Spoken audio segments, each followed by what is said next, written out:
can see outside the box because you're not in it 24/7. That's why people say sleep on it. Wake up in the morning, have a fresh pair of eyes on it. You can bring your skills in a slightly more objective way. You can go to one home, they love role play. You can go to another one and role play is their ideal of horror.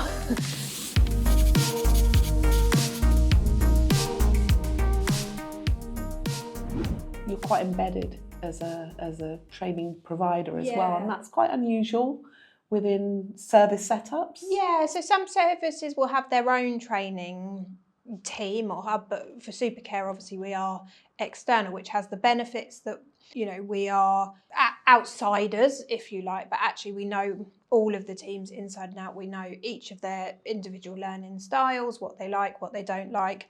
You can go to one home, they love role play. You go to another one and role play is their ideal of horror, you know, and they love a quiz, and it's about getting to know all of those individuals and how those teams really can take on board what you're trying to educate and support them with.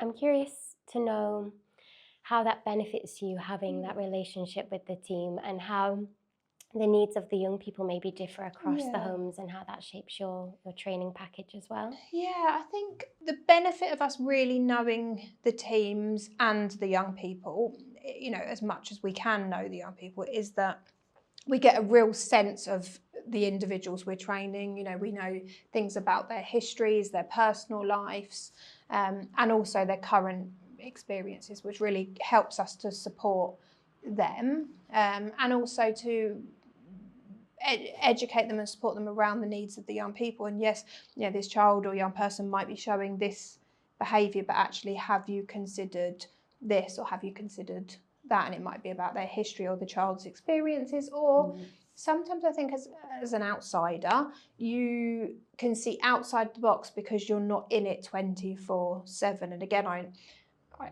can relate to that, being in the middle of it, thinking, what's the answer here? What's the solution? But actually, as someone slightly removed, you can sometimes say, what is the solution? Or have you considered this? So you can see it from a different perspective, I suppose. And that's the benefit of that.